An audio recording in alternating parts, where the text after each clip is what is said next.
Om Shanti. Before we start, let's spend a minute in silence and invoke the Divine Being.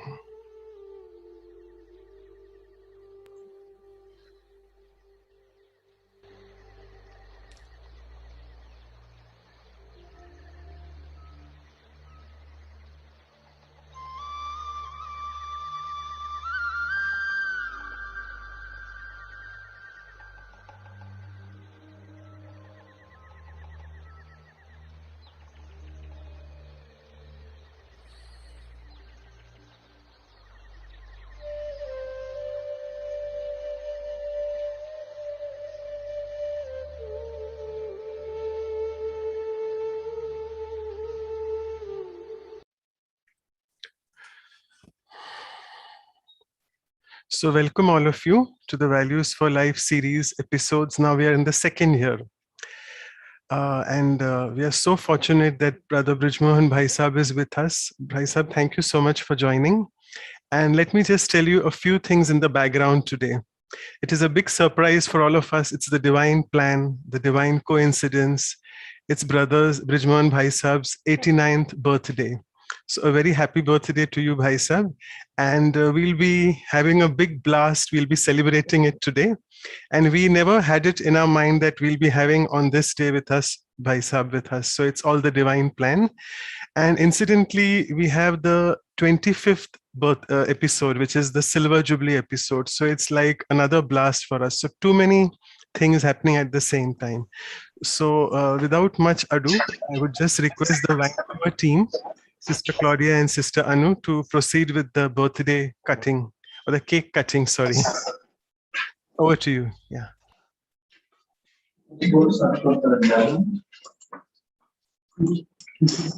We will ask everyone to keep themselves mute, please. So, yes, we'll start with Sister Claudia.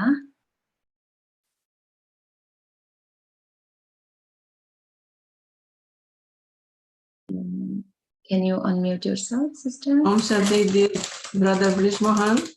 Hold on. Brother is, just will wait for you.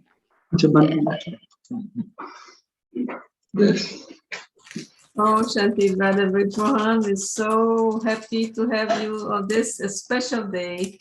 So as a token of respect and love for you, I offer you some red rose. Red rose means love. So we love you for all things that you bring for us, all the knowledge and everything. So please receive the flowers that all the values team is giving to you. Everyone is giving to you. Yeah. Thank you for being with us. And of course, because it's your birthday, we like to see your cake. So we have a cake for you as well. So I would like to ask Anu to show the cake, and let's do the candlelight of the cake as well. Yes, let's bring the cake in virtually. I don't know, there is some echo. Which end? I think Anu sister, because you are in two devices, so one has to be probably. I think. Yeah. One is not connected with audio, so I think it is not from this end. Sure. Okay, no problem. So let's do the candlelight. We are so fortunate that today is your birthday, and that to 89th birthday, and we all are together here. So how can we miss it without celebrating? We have got really yummy cake. We'll actually also pass it on to you. We'll start with candle lighting.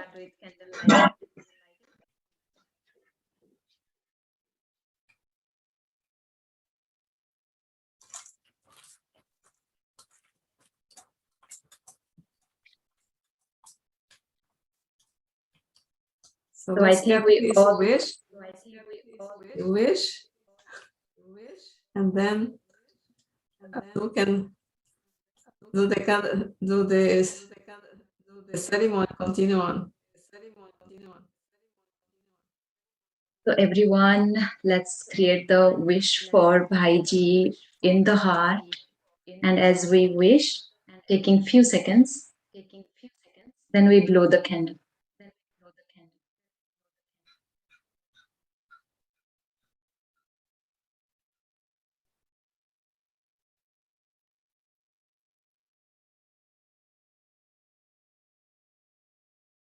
I'm sure all of you have extended your loving wishes for Brijman Bhai Sahab. And now let's blow the candle on behalf of brother. There you go. So we all can sing happy birthday Day to you. to you. Happy birthday to Day to you. Happy birthday, dear Brij Mohan Bhaiji. Happy birthday to you. And many more. बार बार दिन ये आए, बार बार दिल ये गाए, बार बार दिन ये आए, बार बार दिल ये गाए, तू जिए हजारों साल, ये मेरी है आरज़ू. Happy birthday to you, happy birthday to you, happy birthday.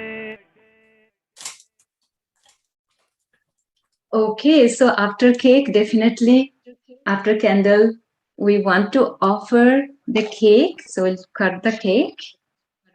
So all of us join with me saying how we do traditionally. We say Om Shanti as we cut the cake. So let's all of us join together. Say Om Shanti. Shanti.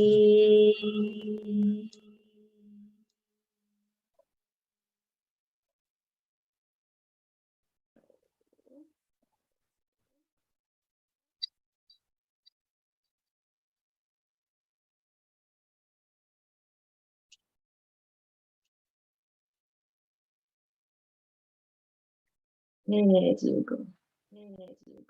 So this is for you, brother. So you can see. Thank you so much. Thank you to the divine for having this opportunity. Okay. Right. Thank you. So thank you so much, Anu sister. I don't know why I am also now. It's echoing. I don't know. Is it clear, Nikhil bhai? Is it okay? Okay, fine. I'll just go ahead. Okay. So, Bhai Sahab, before we go ahead, after the celebration of the birthday, I'll just quickly do a few announcements and also introduce you because there are quite a few people who are new to the group as well. So, all of you have witnessed the birthday event. Fantastic, amazing, divine plan. And Bhai Sahab is with us. I must tell you, he's so committed because despite having such a busy schedule today, and he was busy jam-packed with so many programs at Om Shanti Retreat Center, he has taken out time for us. So an immense thanks for that to you, Bhai Sahab. Bhai Sahab is the additional Secretary General of the Brahma Kumaris, and currently he is joining us from ORC, Om Shanti Retreat Center. Today, as we celebrate his birthday along with our Silver Jubilee episode, let's pledge to develop the virtuous code, that using that code in our life, making it our daily mode. So with this, I would like to say another poem on Bhai Sahab. Bhai Sahab's life is full of giving, giving, and giving. You can see he's here with us. Doesn't matter, he's tired, but he's still with us. Giving, giving all the time. In his dealings, he's Bap Saman and forgiving. Bap Saman is equal to the Almighty. He's never bothered about the aches and pains of general ill health because he's got these invaluable jewels of knowledge as his wealth.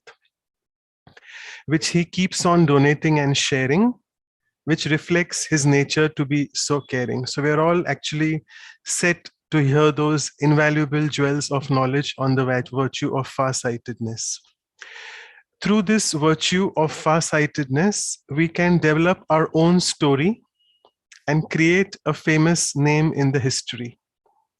The power of the Supreme then makes us achieve victory and reserves O our poder right do Supremo faz-nos alcançar a the deed vitória. of rosary. I'm sorry, one of the E ser translators has to mute themselves. If you all can just check who is that. Thank you. And lastly, by being far-sighted in my vision, I can now proceed on to my Na minha mission, visão, eu posso prosseguir a minha missão, because in my hands I have this powerful seed, which is away from the dust, dirt, and the weed. I shall be victorious and successful indeed, not having to think of what I need, because now I have won over my greed, and the Almighty has taught me how to do a good deed. So we are all just awaiting Bhai Saab's talk. And before I give it on to him, I'll just make a few announcements. As you can see, a few housekeeping announcements. You all can click on the interpretation icon and choose the language which you want. And with this, I'll just stop sharing the screen. So over to Bhai Saab. And Bhai Saab, as usual, do you want to proceed with the talk fully, or you want it a question and answer session?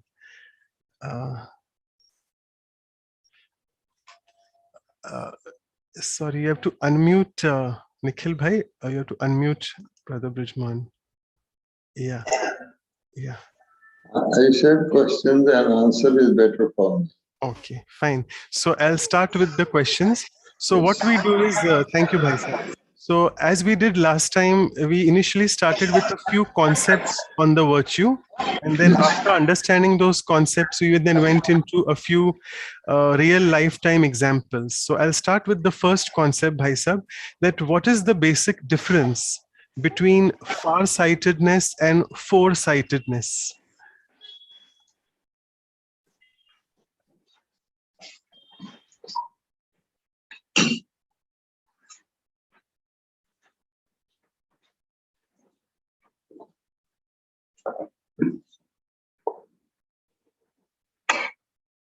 Well,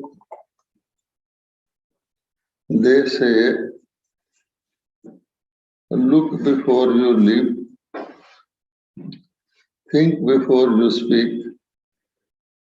So, a far-sighted individual only can be foresighted. Right. So as simple and as sweet as that, fantastic. So we'll go on to the next more complex questions. The next question is for far-sighted intellect, that's the Durandeshi Buddhi we call in Hindi. So to develop far-sightedness, we need to work on the intellect. So such an intellect should have what qualifications, Bhai Sahab? First of all, we all, sisters and brothers, should bring before us the distinction between the far-sightedness of a worldly person and the far-sightedness of Baba's child. A body-conscious person can be far-sighted only up to the end of his present life.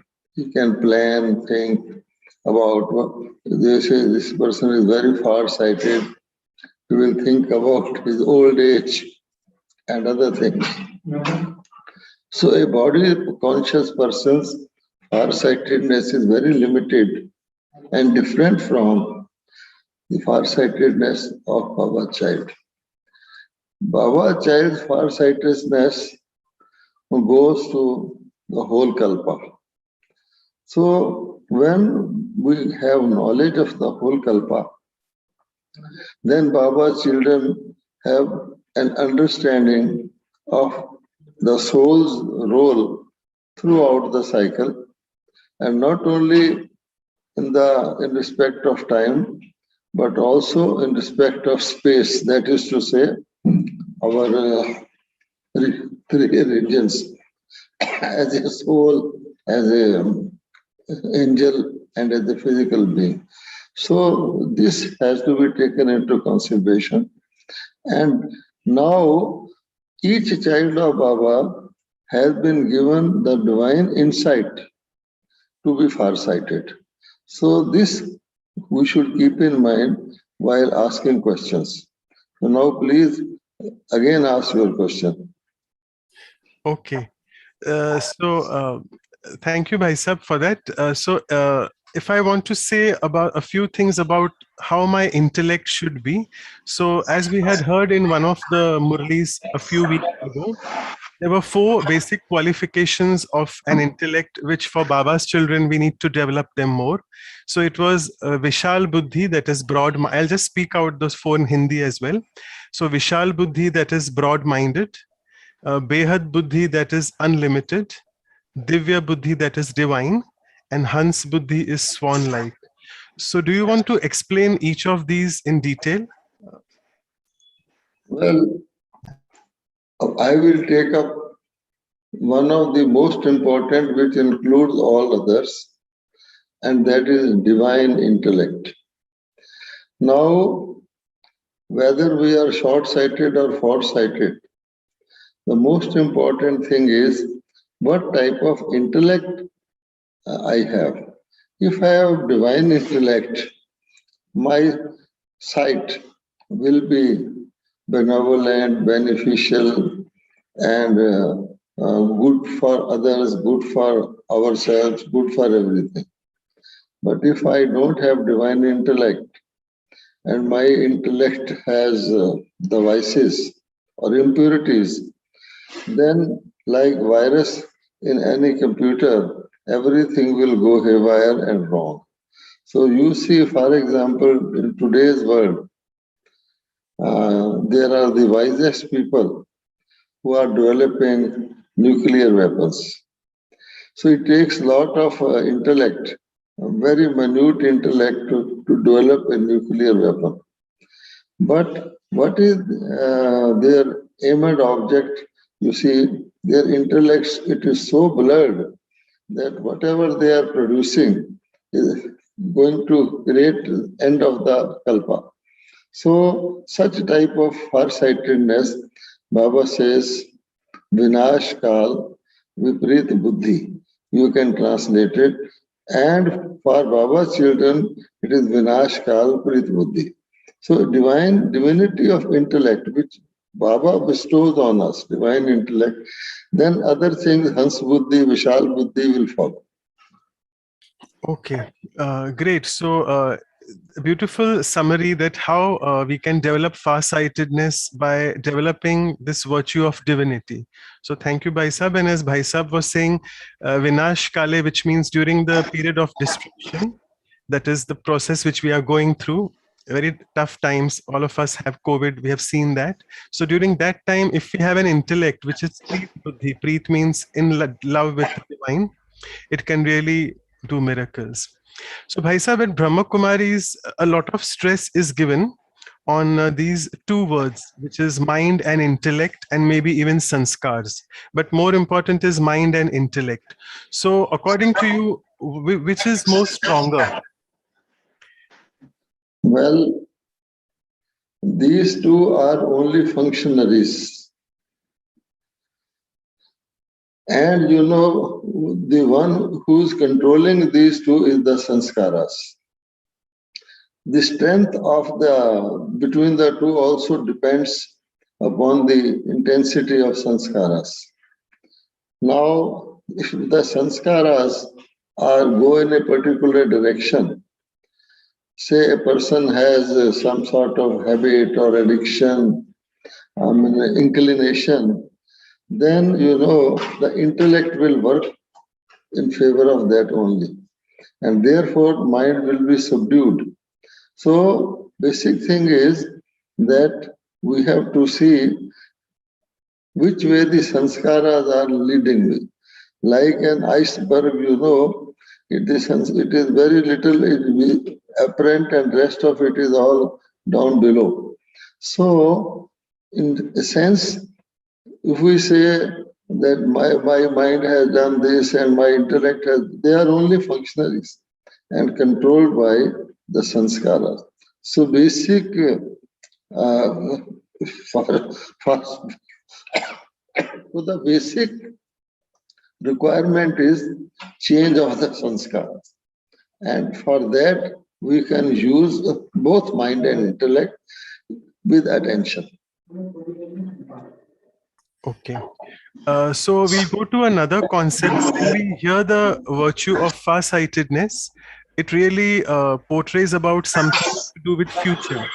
So there is a word which appears very commonly in the spiritual teachings is trikaldarshi, that is knowing the three aspects of time. So I just wanted to ask you to tell us in detail about being trikaldarshi, how to know the three aspects of time through Raj Yoga. First, let me explain what I have said earlier. If there is a tap and hot water is coming in that tap, so it is because the tank has got hot water. If it is dirty water, the tap will just give dirty water. If it is green water, so basic thing is the tank, which I meant to say sanskaras. Now, normally far-sightedness means only looking toward the future. But people forget that our future also is dependent upon our past. So the past guides the future. So in the present, we can just change our future, the past, so that our future can go in the direction we want it. Now your question is about the word Trikaldarshi. So Trikaldarshi obviously means knowing the past, present and future. Here also past comes first. And Baba's children are blessed that they know the past, present, the future of the entire journey of their soul, not only our own soul, but also of the other souls in the world drama also. So this works like magic. So if we are active and attentive, we can recall. If you add to this, the drama is repetitive, that is everything in the cycle repeats, then we have got lot of power to focus on what we are doing. But there are certain handicaps and there are certain disturbances in the process.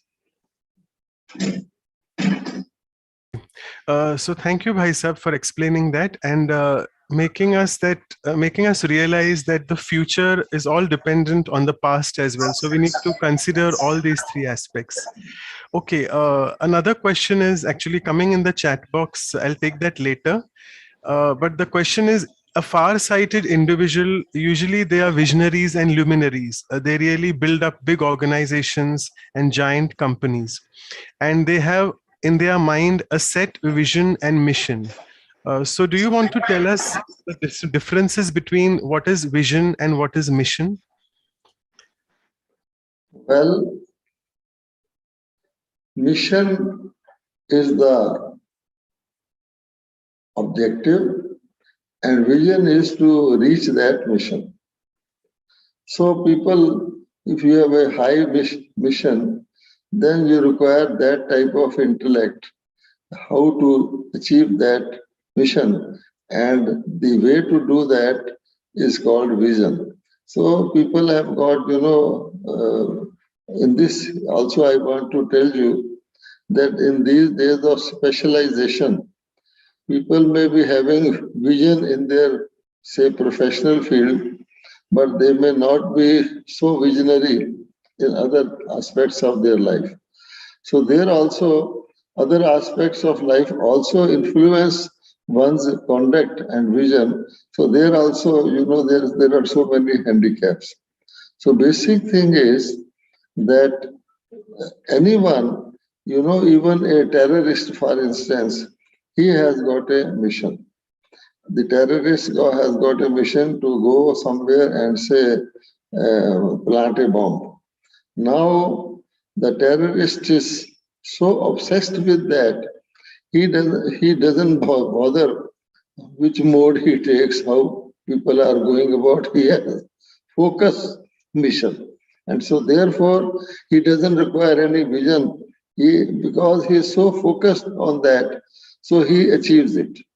But here, people have got vision. And now, you may have any nice fancy vision, but there are so many factors on the way which will not be able to enable you to achieve your mission.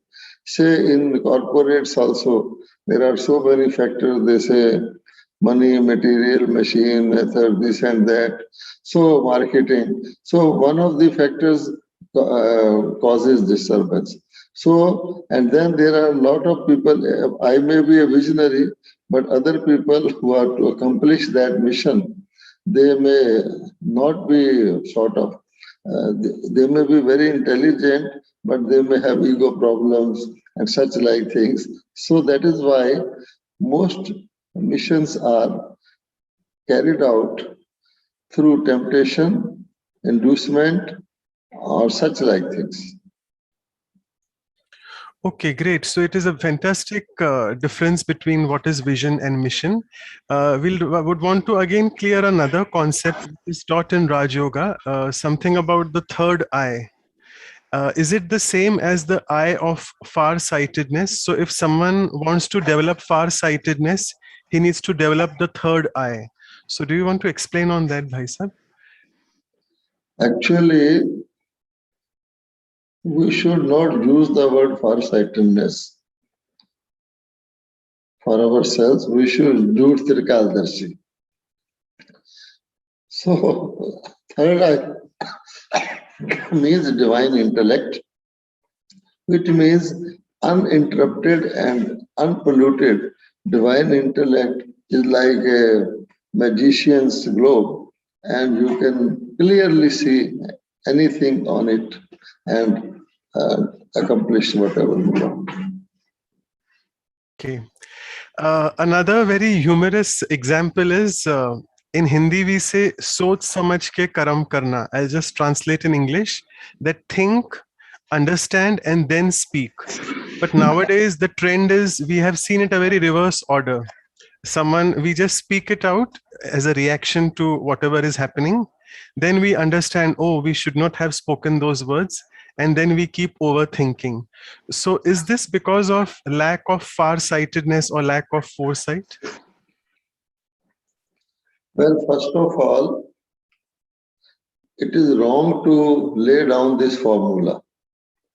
When things are happening in practical, nobody has time to first think and then do other things and then speak. One has to speak instantly. So whatever quality of intellect one has developed will come into play naturally.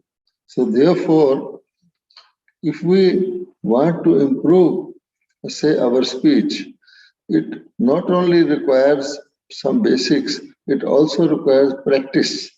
So unless we have practiced to the extent that we make it natural, then this formula is just a formula, it can't work. Because the situations will lead you to, up to the extent of your own empowerment, to use what words you have to use.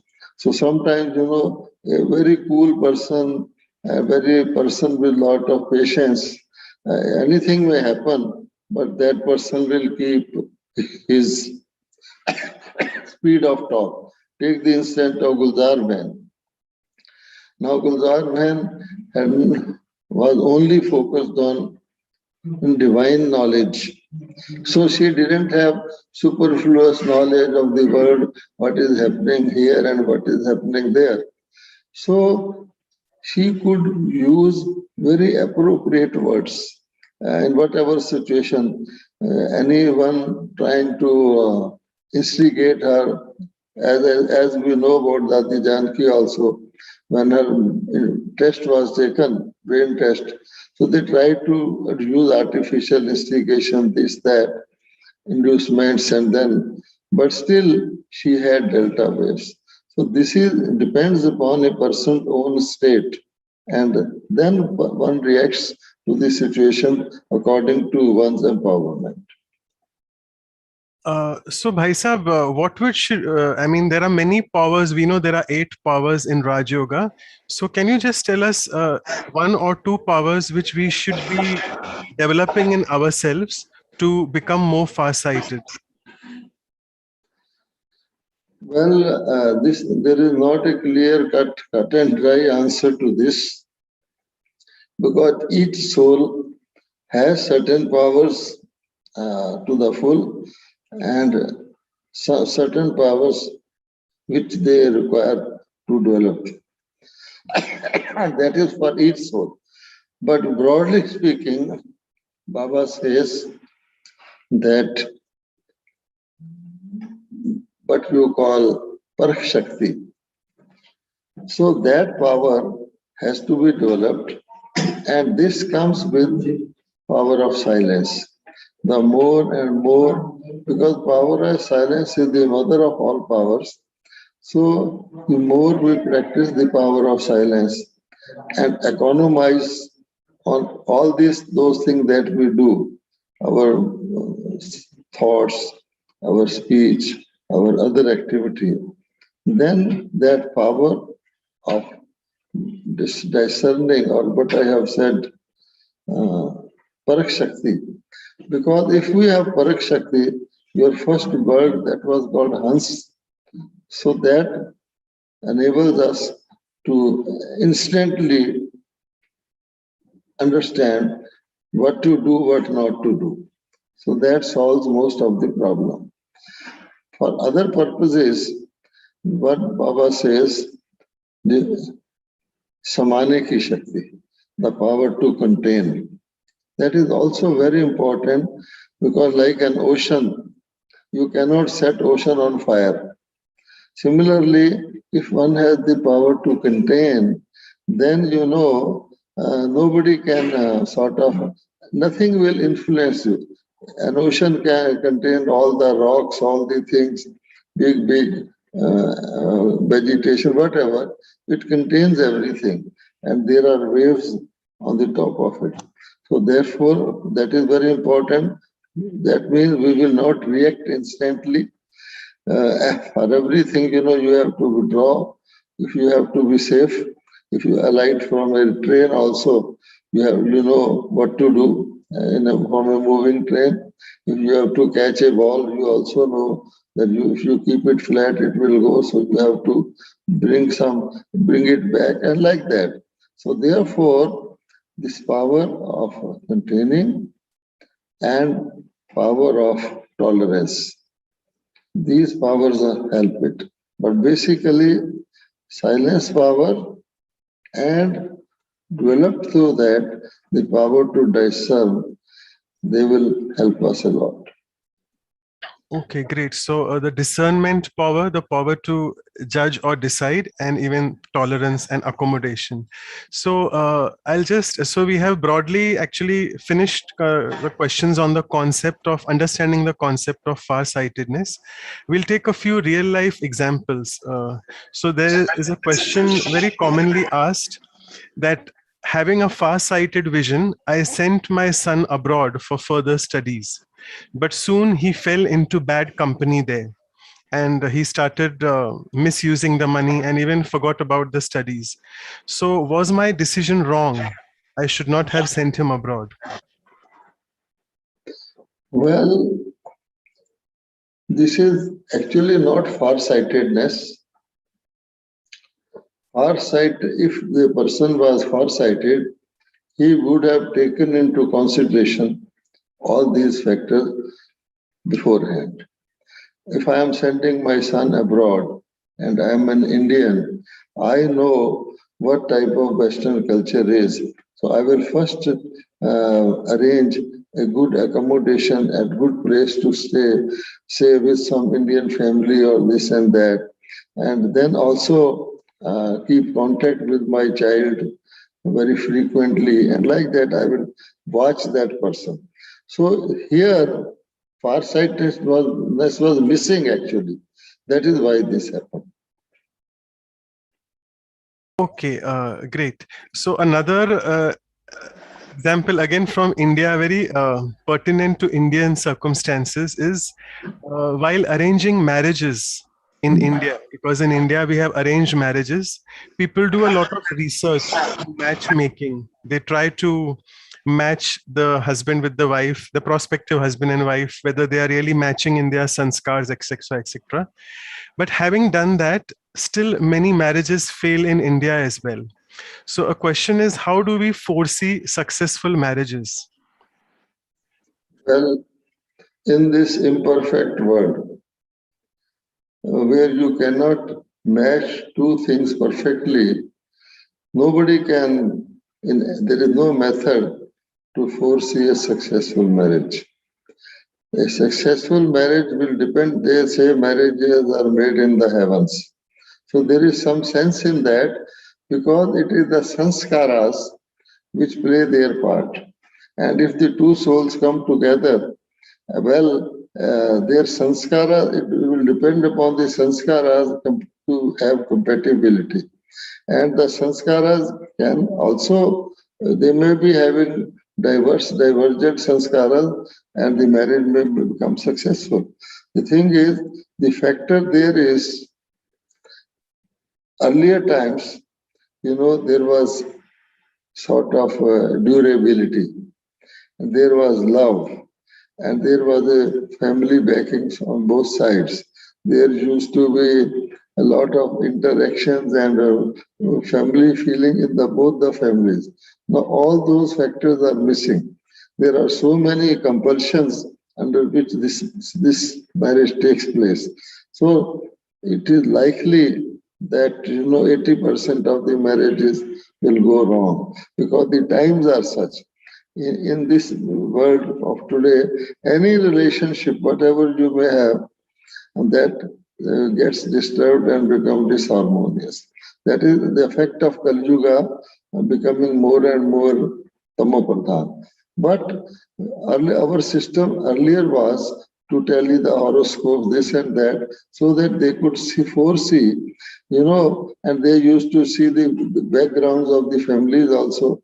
If you try to go for a very rich family, then you may be suffering.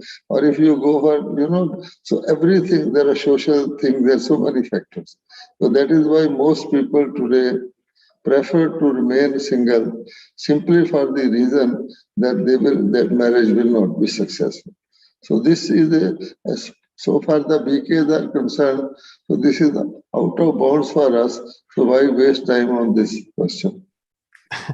Yes, thank you, Bhai sir. Very practical answer.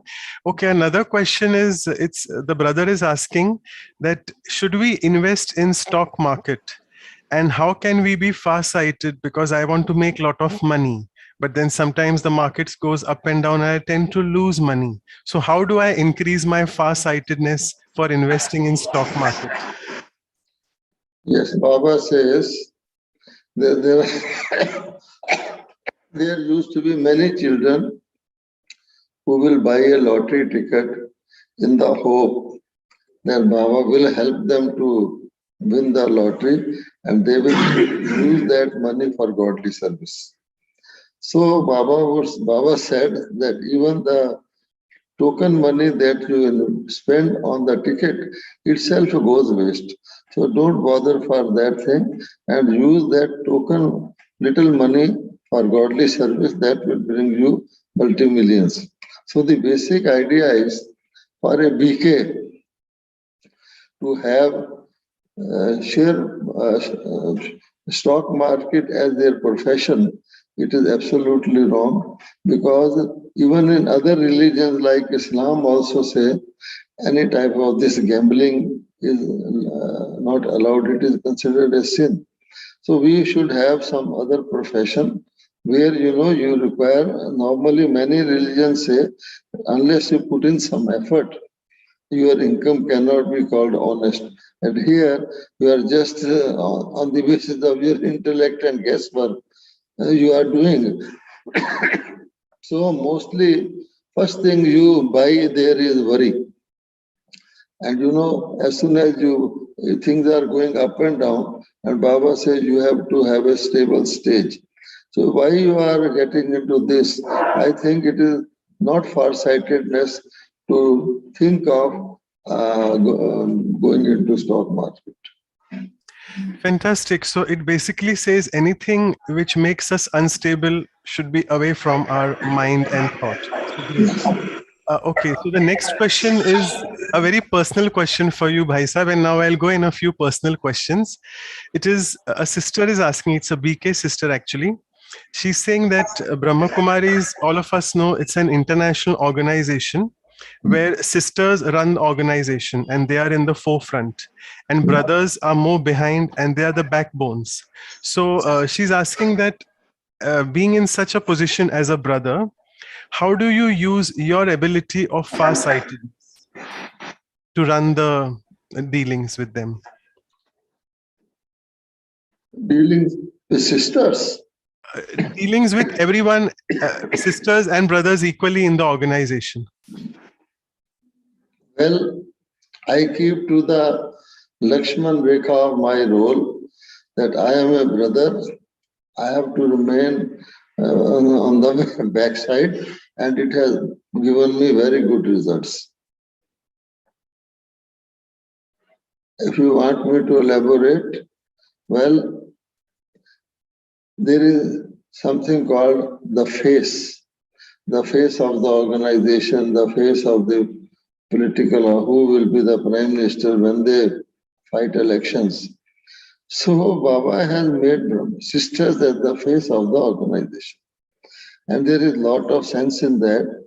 I need not go into details. So whatever we want to do, we do it through sisters. That's all what is meant by this. So we are, brothers and sisters are very compatible. And Baba says Pandavas are powerful and they are victorious. Not that the sisters are not, sisters are doubly. So here I keep my role as at the background, just as now Baba says I am your backbone. So I keep my role on the backside, hindsight, and then everything goes well. I have never met any VIP without taking a sister. I have never signed a letter from Brahma Kumaris. In my name, I always get signature of the sisters. I take sisters to the various places, public places, and I get also respect because sisters are generally, so many things are there. So there is no sort of clash or competition. So Baba has very, it is divine wisdom that the brothers should remain in the background, and I am following it in toto, and I'm very comfortable and feel very blissful. Wow, great. Thank you for just elucidating those points. And Bhai Sahib, you have been a chartered accountant by profession, and 17 years you have worked in the Fertilizer Corporation of India as a CA. So do you have any practical examples where you have used farsightedness in your Lokik profession? Well, I use farsightedness throughout. I am still a chartered accountant and I am handling Baba's finances in Madhuban. Baba gave me so much farsightedness that this looked like a plaything, and our big corporation had 8 chartered accountants. They were divided, given work, and when my senior came to visit my office and he saw that I was only reading newspaper, he thought that I have no work. So he changed my department. Again, after 3 months, he visited again. I was reading newspaper. He was surprised. Then he called me and said, how is it? How do you do your work? So I told him that I don't use ego. I don't ask my juniors to put up a note that I put up a better note on that and so on. I call my junior and tell him, discuss with him what to write. He writes. And for 15 minutes, I take all the files to my boss. I discuss with him, and after lunch I complete my notes. So I had got a written letter of appreciation that your resubmission is very quick. So this is how Baba children say if you have to go from Delhi to New York, what is Bombay to you? It is the first station only. So like that, far-sightedness means that small thing you can do much quicker and easier. Okay. It helped me a lot. Okay, so at this juncture, I would want you to give us a few examples of the founder father, Brahma Baba, and the mother whom we say Jagdamba Mama. So, do you have any examples whereby they showed their far-sightedness and you got inspired from those examples? Well, their whole life is exemplary. Why pick up one or two examples? So they are our foundation. I was blessed to have got some sustenance from them, and each act of theirs taught something, and that is helping me a lot today. So anyone to quote one or two examples will only mean like celebrating festivals, that these are the important things. No, just as there is no festivals in golden age, there is no individual any incident, because the whole thing is full of that. Great. Now, All right. since yeah, that's perfect. Not to disappoint you, I can tell you one example Yes, please. that the mother came to New Delhi, and she stayed in one of the newly built centers for the night. I was there to look after the mother. There were others also. So mother, a bed was made for her, and she slept there. In the morning, I saw that there was no wrinkle on the bed sheet at all, just as some angel has been put there and it has got up. So from there, I learned that how many wrinkles are there in my bed sheet. So what my thought process is, and why these wrinkles are there, how many times I turn sides. So I learned that this is a peaceful soul. So like that, from every, like a hero actor, every action of the hero actor has got some quality. The hero actor may be taking tea only, but people will watch him. So there is some sort of kala. So similarly, their whole life was full of that. That's why I'm not narrating. Okay. No problem. Thank you so much for giving that example. We are happy with whatever you're sharing, Bhai Sahab. Okay. Other thing is, since you spoke about the golden age, there are a few questions on golden age, that the deities, the Devi Devtas in the Yes. golden age, are they far-sighted? Well, there is no need for them to be far-sighted. Actually, far-sightedness, just as they say, guided missiles in misguided hands are very dangerous. So this word far-sightedness is not required there. In fact, today's people, what they call knowledge explosion, information explosion and all that, is we think wrongly that we are becoming more far-sighted. I know what is happening in New Zealand, but it is not wrong. So if a person is confined to his life and had got all the requisites and has all the blessings, and does, that person is the most blessed. So therefore, looking from that angle, you don't require far-sightedness. Once you have got the divine intellect, it will come to help you at every second. So forget the word far-sightedness. We are lucky that Baba has given us the insight. Others don't have it. So that is why any type of far-sightedness today has its flaws and handicaps. Okay, thank you, Bhai Sahab. I'll take a few questions from the chat box. A very interesting question is, at Brahma Kumaris, it is said that destruction is inevitable. So if we are able to foresee destruction now, that will make me feel more and more disturbed. So how do I deal with such things? Should I be far-sighted and see destruction now? It is far-sighted to understand that destruction is a blessing in disguise. Understand destruction in the whole context, and then this disturbance will turn into peace. Right. What are some of the factors that block our far-sightedness? Yes, that is our own leanings, inclinations, addictions, like that. So they block because we have the sight to look ahead, but we don't want to do that. We want to see what is nearest to me. That is to say, having limited thinking. So you may have the capacity to be far-sighted, but just as clouds come before the sun, temporarily it looks like dark. So such will be the situation for a person who has farsight and doesn't use when required. I will give you a classic example. Say Maya is coming from a distance, coming fast towards you, and you have got both a pistol and a cannon.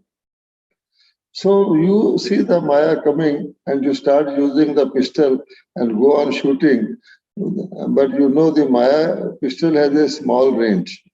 And the Maya will still go on coming forward, and then you suddenly get frightened, and when it is very close, you use a cannon. So the cannon ball goes far ahead, and so Maya it doesn't get finished through the pistol because when I had to use cannon, I used the pistol, and when I had to use pistol, I used the cannon. Okay? Thank you.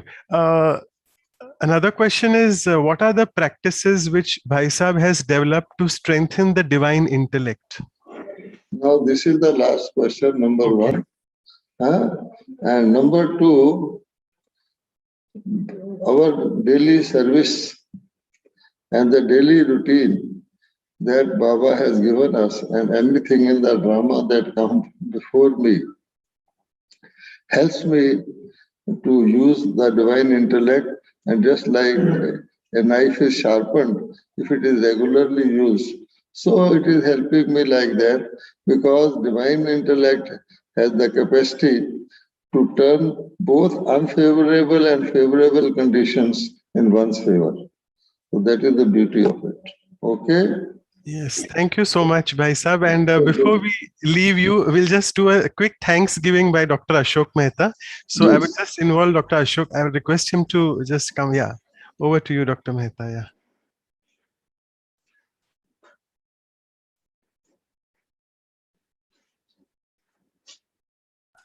You have to unmute yourself, Dr. Mehta. Yeah.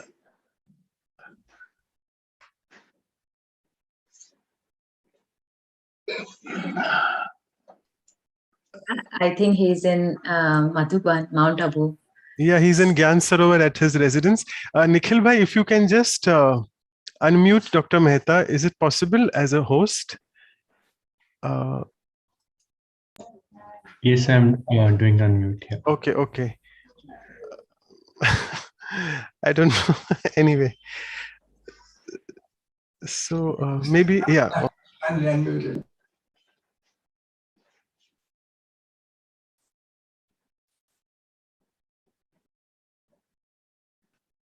You are muted again, so you have to unmute.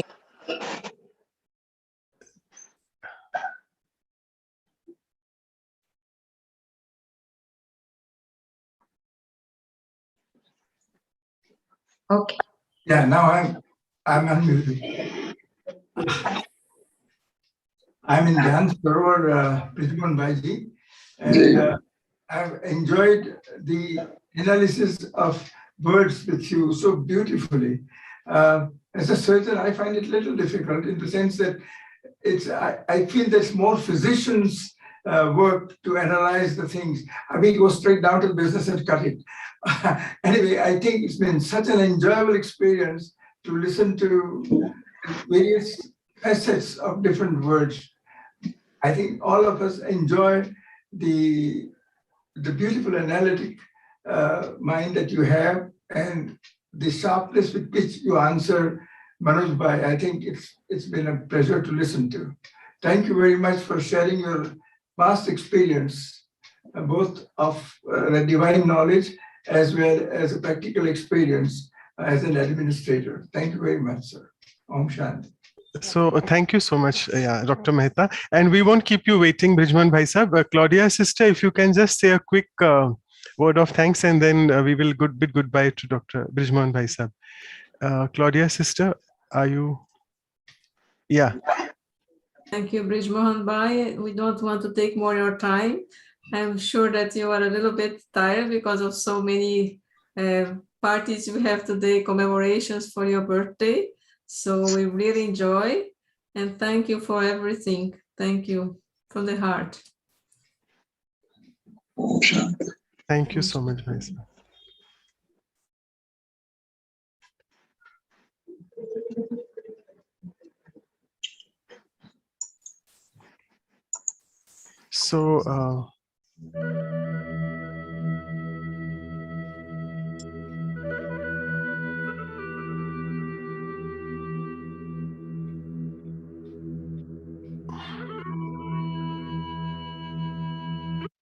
So, yeah, what we'll do, Anu sister, is you can just do the announcements, and then Sister Claudia can do the closing meditation for us, okay, after the announcements. Over to you, Anu sister.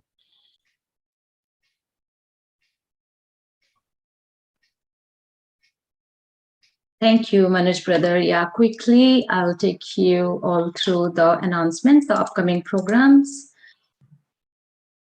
So the very next one is our values workshops on farsightedness, as we always do, to strengthen this value in our practical life. So for that, we'll have experiential exercises and a very special guest, Sister Jenna from USA. It's happening on 6th November, Saturday, evening 7:30 p.m. India time and 7 a.m. That makes it 7 a.m. for West Coast, US, Canada. So please note.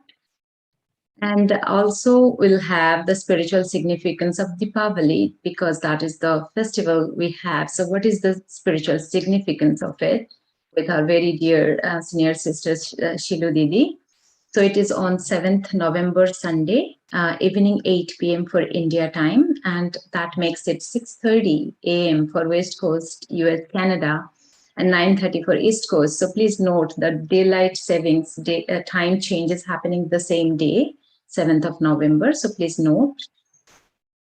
And our continuing with Values for Life series, the next episode is on royalty. That is Shalinta. For that, we'll have our very sweet sister Santosh Didi from St. Petersburg, Russia. And it's happening again after 2 weeks, Saturday, 13th of November. Time is slightly changed in order to adjust with the time change that the western part of the world will accommodate. So the time is 8:30 p.m. for India. That makes it 7 a.m. for West Coast and 10 a.m. for East Coast. And also it is 2 a.m. for, 2 p.m. for, 3 p.m. for UK. And of course, you will get all the information of the joining links for all these programs on our website. Please visit vihasa.in and vancouver.brahmakumaris.ca. You can also visit our YouTube channels to get all the videos of these programs. Thank you very much. So I would now request Sister Claudia to conduct the meditation on farsightedness. Over to you, Sister Claudia. Om Shanti. Let's take a moment and focus within on the forehead, where my soul is sitting.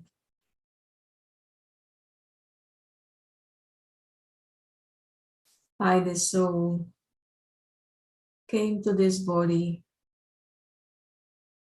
and one day I'll leave this body.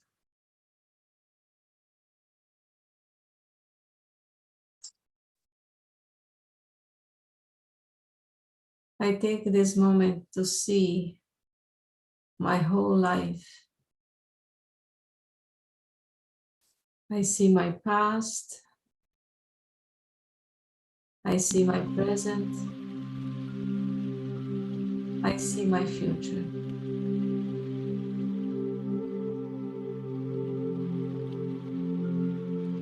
My future depends on my present.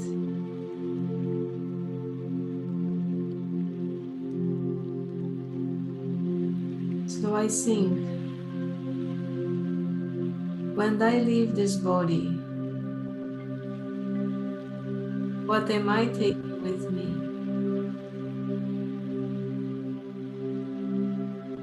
What am I leaving behind?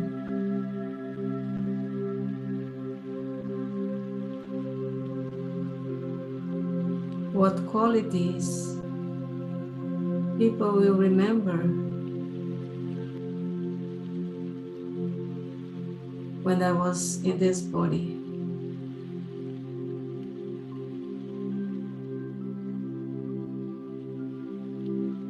I can see a very good picture of my life.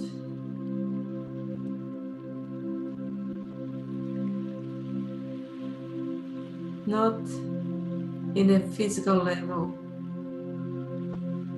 but a spiritual level.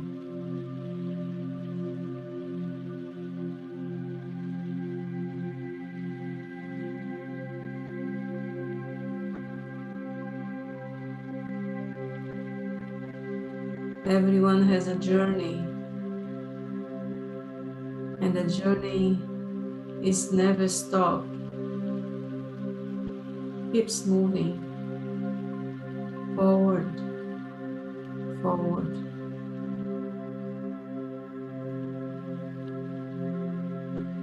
And with my third eye, the eye of I, the soul,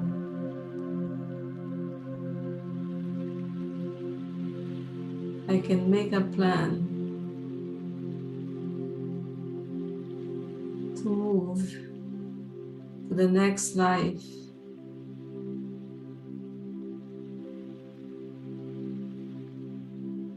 with a very good background of this present life.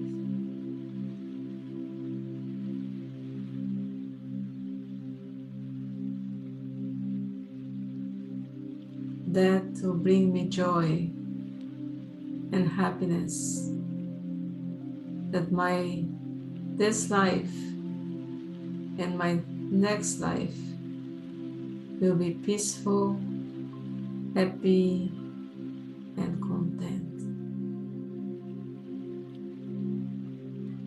I will never forget, my future depends on my present.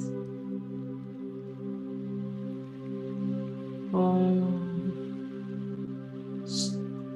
Shanti,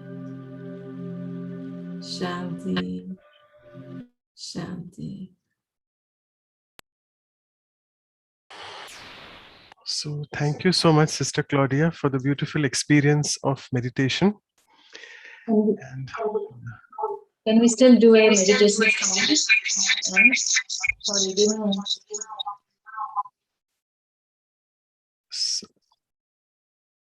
Sorry, go ahead, Anu, sister, you were saying something? I think we'll still play a music. 2-3 minutes. Okay.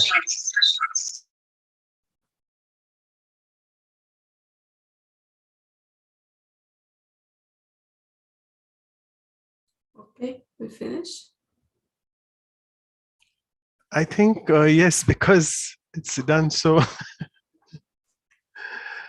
Okay, yeah. Om Shanti. Thank you.